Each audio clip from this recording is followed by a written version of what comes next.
Welcome to the Woman Who Makes Things Happen show.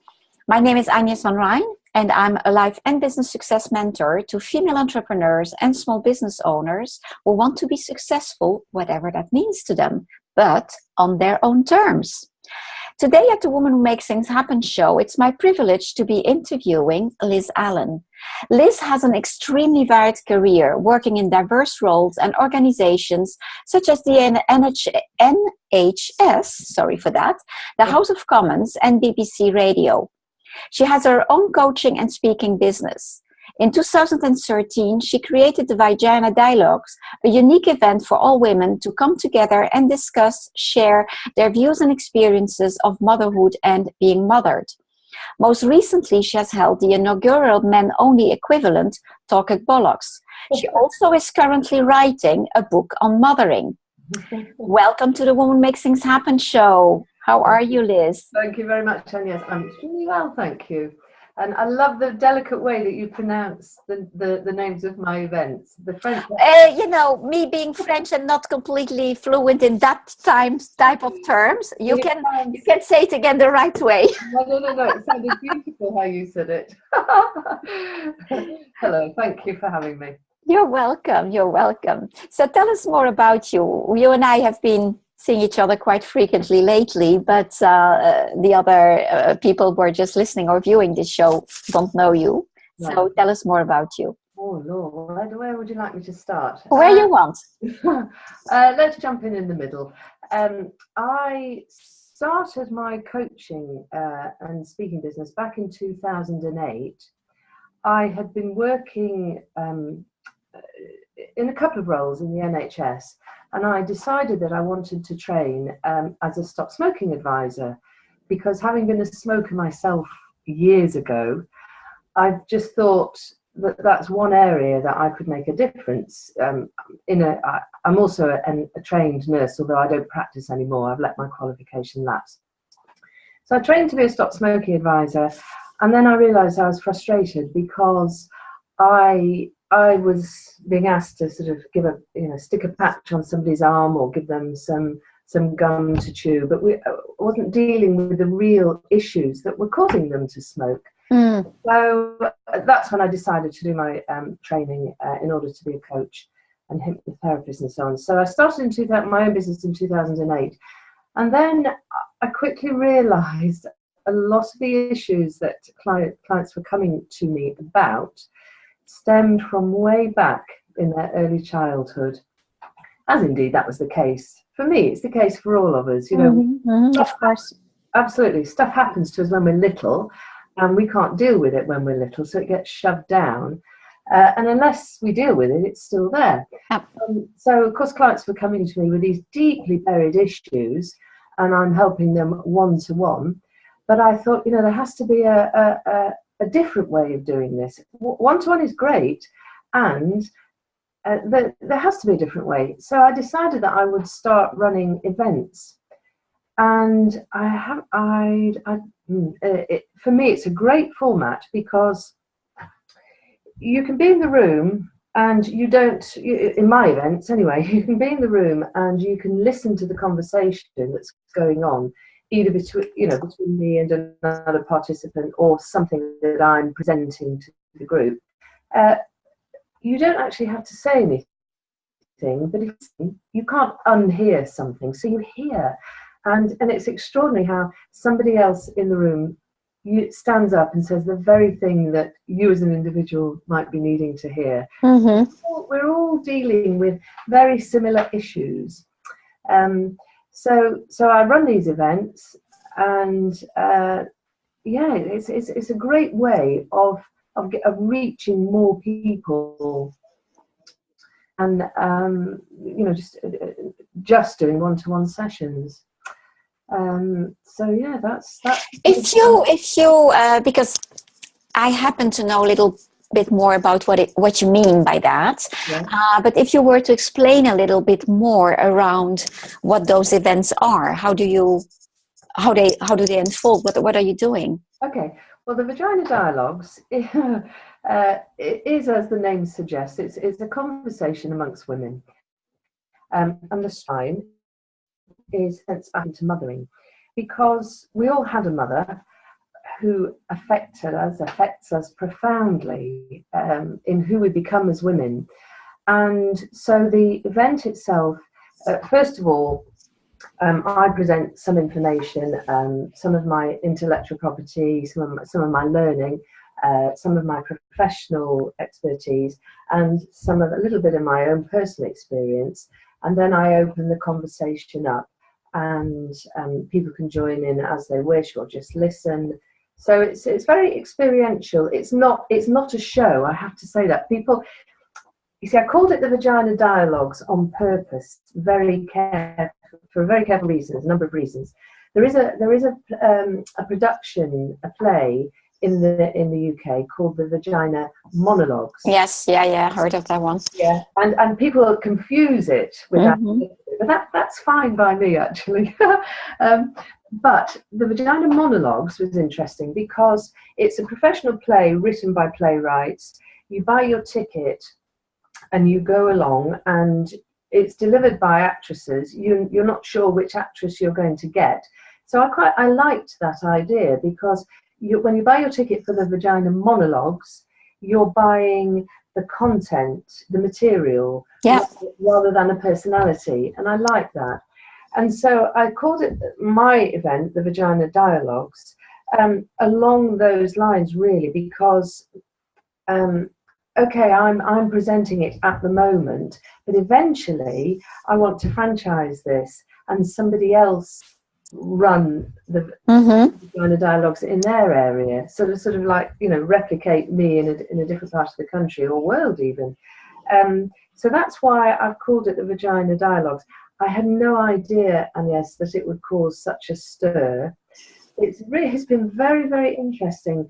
As I just said earlier, I'm an ex-nurse. So for me, vagina is a body part. I don't have a problem saying the word, but a lot of ladies do. A lot of women. Oh, no, yeah. We've seen it recently with one of the events where we were together, and one of the ladies had a very hard time talking about it. Yeah, I remember. And she's not alone. No. She's not alone. But then I think that's a symptom of society, and that's a whole other conversation. That's another conversation. That'll take about 3 hours, I think. But yes, we, as women, we struggle with, stereotypes, sexual stereotypes. And so I called it the Vagina Dialogues, a little bit to be not provocative as such. That's a bit aggressive, but just to get people thinking a little bit and thinking, well, yeah, perhaps she's right. Perhaps I shouldn't have an issue saying the word. And also it's self-selecting for my events, because women who come to my events, they're searching for something. They're wanting to be better versions of themselves. They know somewhere deep in their hearts that they're being held back. They don't understand why.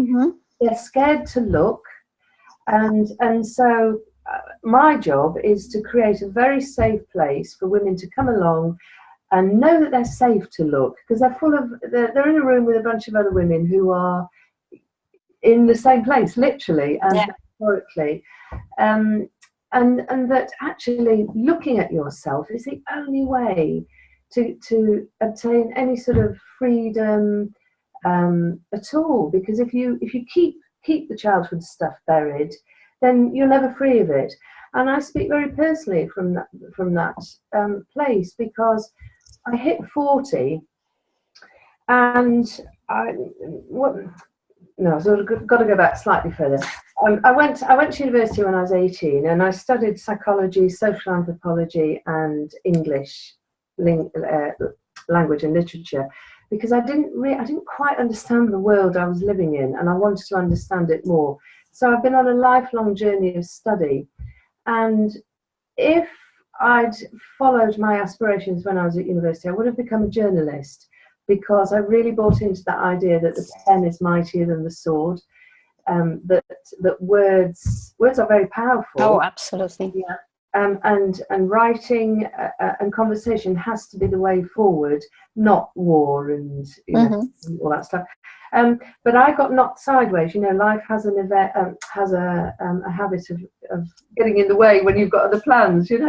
And I had quite a traumatic event right at the beginning of university, and I didn't follow my dream of becoming a journalist for different reasons. Apart from a career, the one thing that I really yearned to be was a mother, and I became a mother to 4 beautiful daughters. I hit 40, and there I was in theory. I had everything that I had ever wanted. I had what I call a portfolio career. So I dipped in and out of it as it fitted around the family. So I worked whenever I could, doing various roles, as you said at the beginning. I have 4 beautiful, healthy children, a husband, a lovely home in a beautiful part of England, and yet I still wasn't at peace with myself. I knew that I was being held back, or something was holding me back. I hit 40, and it's been relentless. Relentless since 40. I've done every therapy, ology, studied every inside out, backwards, forwards. I really have. I've trained in some of these modalities, healing modalities. I know, and that's been my life study. Actually, I haven't read until very recently. Isn't this interesting? I hadn't read a novel for years until very recently, because I was just learning. Just to make a parallel, it's so funny. So the novel part, yes, I agree with you. I've done that. It's only very recently that I read a novel again. But on my 40th birthday, on that very day, I was at a restaurant with the father of my daughter, and he raised his champagne, and he said, "To your birthday," and I don't know where it came from. I said, "To a year of change." Ah, great. I had it, and that's when the ball started rolling. It took me much longer to have certain things fall into place, but that's when it started at 40. And again, I knew that something was holding me back, and since it's been a development journey. Great. Then we're on the same journey. Absolutely. And I can honestly say now, I have dug and dug and dug. I've asked myself the hardest questions. Other people have asked me the hardest questions, and so in my room, I never ask anything of anybody else that I haven't asked of myself, so that I've got the experience to share with people. But I feel I've got to a stage in my life now where, I say this at the beginning of the event. Aristotle, the great philosopher, said, to understand oneself is the beginning of wisdom. And I think I'm beginning to be wise now. But blimey, it's taken me all this time, and there is a sadness there, because I wished I'd known somebody like me who was willing to share. It's not that I know. Maybe I don't like to put myself. I'm certainly not a guru or anything like that. I don't like to put myself as. I've experienced a lot because of the age I am. Let's put it like that. But the thing I can say is I wished I'd known somebody like me who was willing to share, because that's the point. And my mother included. I talk about my relationship with my mother in the event in a very respectful, loving way. We ended up having the closest of relationships before she, a few years before she died. And my sadness was that it wasn't for longer. And we got close because finally she took her guard down and she shared what had happened to her in her life. And it's, oh my Lord, how did you cope? I wished I'd known this before.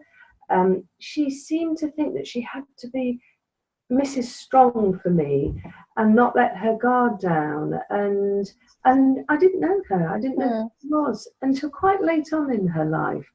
And I was determined not to be that for my daughters. So I've maybe swung the other way. I've maybe told them too much. No, I don't think I have. I hear women all the time saying, oh, my daughter's my best friend. For me, that doesn't work. My daughters aren't my best friends. I don't tell them everything. Some things they just don't want to know, and it's inappropriate. They haven't got my life experience. They don't understand, you know. So I agree. I don't share everything. And they're not my best friends because I've got women who are my best friends. So my daughters, I have a unique relationship with them. So yeah, kind of. What is the age range of your daughters? My daughters are 30, 20. I've actually got a picture of them on the wall. I could get it up and show you. Why not? Yeah, why not? I agree. I agree. Whoops. These are my daughters. Can you see? Oh, beautiful ladies. Wonderful. Yeah. Oh, they're gorgeous. Thank you. Congratulations. They're 30, 28, I'll put that there, 28, 26 and 23. So 23 is the age of my daughter, and 28 is the age of my son. And that's partly what's driving me to do what I'm doing, Agnes, because, you know, I've got 4 daughters, and I look out there into the world, and whatever way you want to sugarcoat it, it is still a patriarchal society. It's still a man's world. When I was at university in the 70s, Germaine Greer had written The Female Eunuch, and there's a very aggressive strand of feminism that was, you know, it was the burn your bra era. Yeah. I don't know if you had that in France, but I've been there. Well, I've been there, not the burning of the bra, but that time, I mean. And so, you know, I didn't want to be associated with the aggressiveness of that, although I did feel angry. Because paradoxically, I was brought up, I had 5 older brothers. Can you believe it? Oh, no, I can't. I actually feel very proud that I've survived.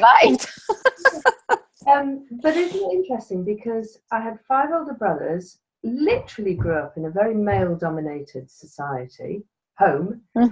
And then I had 4 daughters, so I grew up in a very... Interesting.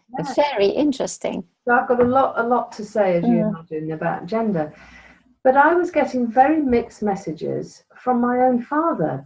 My father was a doctor, and at that point, none of my brothers had become doctors. And he was, you know, he's very keen that I should become a doctor.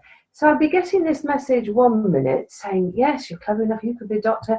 And then the next minute, him saying, oh, but there's, you know, there's no point because you just go off and have babies. And, you know, and at that time, of course, I don't know the statistics, but there weren't very many female doctors around. And that was the reality, you know, you're talking over 40 years ago.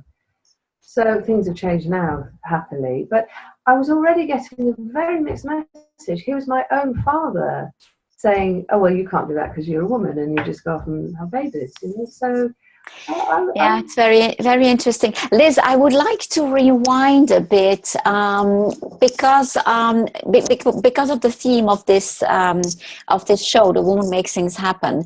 What I would be interested in is you talking about how all these blocks, limiting beliefs, have been impacting you on the professional side, I would say, because we're all women, we're all going through stuff, we all have series of limitations, etc. What would you say has been the most impacting negatively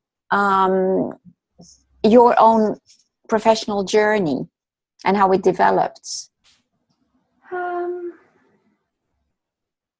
That's an interesting question. Sorry, it just came up. I should have told you before, but... No, that's fine. That's fine. It's a conversation, isn't it? Yeah, is it?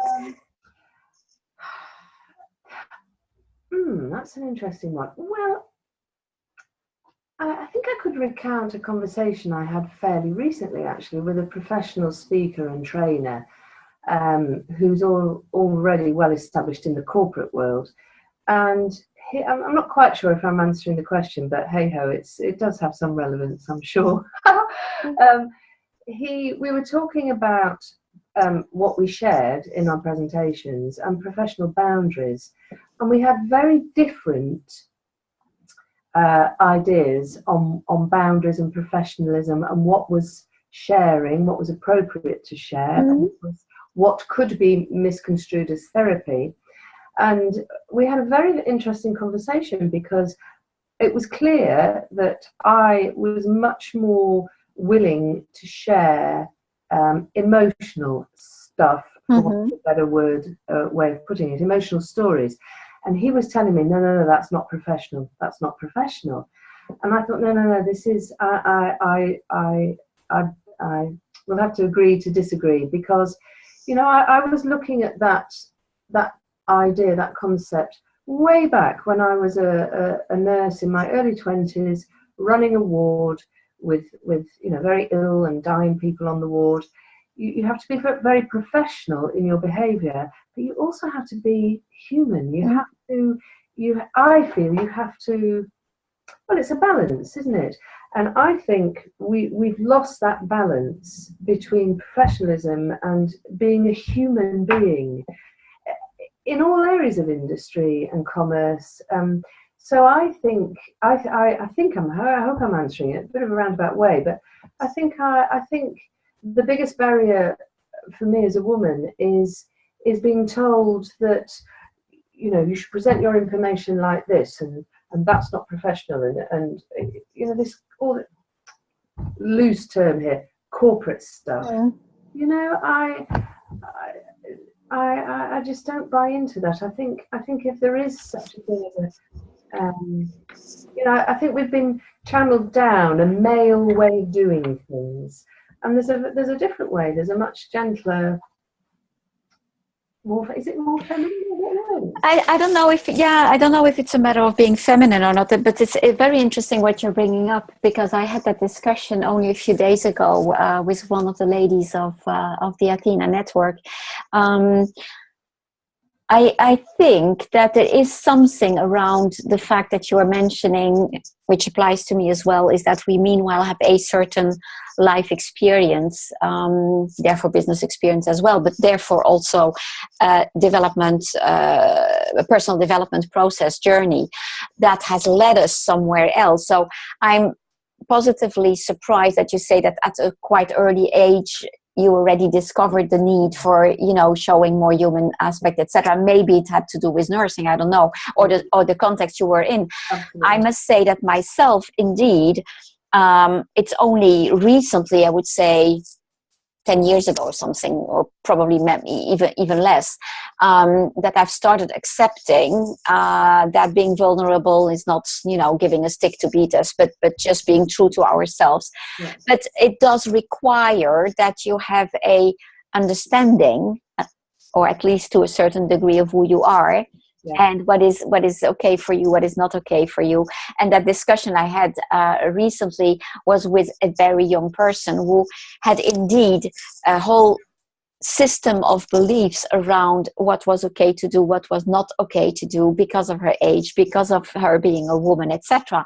Yeah. So I think it's also something that is easier to do once you're clear about who you are, what's important to you, that you can align to your values, etc., which a woman or a person in general, it applies to men as well, doesn't always know that early in life. And to be honest, Agnes, as the years went by and my family grew and I was looking after them more, I actually got more confused about who I. Some things I was clear. I had some core values which were very strong, but I got lost in my family. I got lost. I was busy caring for other people, looking after something bigger than me, and I did get to go. I don't know who I am anymore. Because we go through that. Yeah. And I've always been very open-minded. And I would listen to this person, and I'd think, yeah, I can understand that. And then this person over there was different, and I think, yeah, I understand your point of view. It's like, I really did lose a sense for a while. Yeah. And I talk about that at the Vagina Dialogues. I became very unwell about 4 or 5 years ago. I don't say too much because I'd like people. Yeah, no, of course. To be bit of intrigue, But I do share a story I became seriously ill about 4 years ago.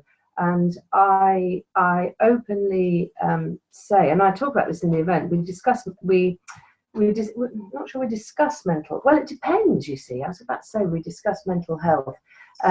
How much we discuss it depends on the night, in the room, who asks what question. I mean, that's again, go back to my event. That's what I love about it. There is a format which I stick to, but I know it's never the same. No, and I love that. There's different women in the room asking questions. It's fabulous. But mental health, I bring it up. And I know I've helped a lot of women because I talk quite openly that I had, about 4 years ago, I was seriously ill and I had a nervous breakdown. Now, I have to define that because a nervous breakdown is words, and that means many things to many different people. A nervous breakdown to me used to mean, you know, somebody being completely psychotic and not functioning at all. Well, I wasn't that, but I was pretending I was fine and I was coping and I was putting on my clothes in the right order and, you know, turning up on time. But that was about it. I wasn't being creative. I wasn't functioning properly. Yeah. And I got really ill, and I showed some photographs at the event, which are quite shocking actually, because in the end, my body, I didn't know how to ask for help. Isn't that interesting? And actually, I hope this answers your women question as well. I think as women, we are brought up to serve other people. Yeah, so true. And we don't take care of ourselves. And I genuinely didn't know how to ask for help because I'd been brought up to be very stoic and strong. And in the end, my body asked for me because it became apparent that I wasn't well. I just do quickly need to define nervous breakdown because you know, a thought, and it ties in with what you were saying about beliefs. You know, a belief is a thought you think over and over again. And a thought is a neural pathway in your brain. Yeah. So I had some dodgy neural pathways in my brain that were causing the distress, making me ill. And you know, I'm actually glad that those pathways were broken down, that I had a nervous breakdown. Because I've been able to reform much healthier ones since. About, here's a belief, it's okay to be vulnerable. It's okay for me to be vulnerable. I was very good at helping other people be vulnerable, but I now believe it's okay for me to ask for help. It's okay for me to cry, to be vulnerable, and for other people to give to me. And that's something that I've had to learn in the last few years. It's okay to ask for help, and you don't have to know. I'm so with you. When I was referring to the fact that it's a process that started for me something like 10 years ago, what you're pointing at is something that for me has only started 3 years ago. It's very recent that I started understanding that I can ask for help. It's okay to say I don't know, etc. You know, absolutely. And yeah, as you say, it's something phenomenon that's quite frequent with women. Absolutely. And the other belief I've had to dig away is you were referring to, you know, talking to a young person who couldn't do certain things because of her age. I had got into a little bit of a mindset of, you know, I was in my late 50s, and I do have a big vision with all of this where I'm going. But there was a little niggly thought in my mind, oh, blimey, you know, I'm nearly 60. Oh, am I getting too old? You know, that was creeping in. And fortunately, I've addressed that. And I'm thinking, no, I'm absolutely not too young. I've just turned 60. And it's like, you know, we used to say in the UK, life begins at 40. Well, I tell you what, Agnes, life begins at 60 now. I'll tell you. Because age is just a number. Absolutely. And I feel, because I now look after myself better, and my beautiful girls, you know, they've left home, they don't need me anymore. I've got that time for myself. And I was telling somebody the other day, I actually feel better now than I did when I was 40, because 40, I was knee deep in children, you know, and I was exhausted. I was exhausted, putting everybody else first. Yeah, absolutely. Know the feeling, been there too. Liz, I'm getting conscious of time. I'd like you to tell us where people can find you and also your event, because you're running one very soon. Very soon, yes. Thank you. Yes, my website is, I'd love to be able to say this quickly, www. Yeah, the usual www. LisAllen.com. It's Liz with an S. That Lis for sugar, ALLEN.com. So that's the quickest and easiest way of getting hold of me. I am running the Vagina Dialogues, or VD for short. I've run in West Berkshire consistently now since 2013, and I took it to Australia last year and to Sweden. And I mean, I'll take it anywhere in the world that anybody wants me to. But I've come back to the UK, and I'm doing it around the UK this year. 2016 is spreading VD around the UK.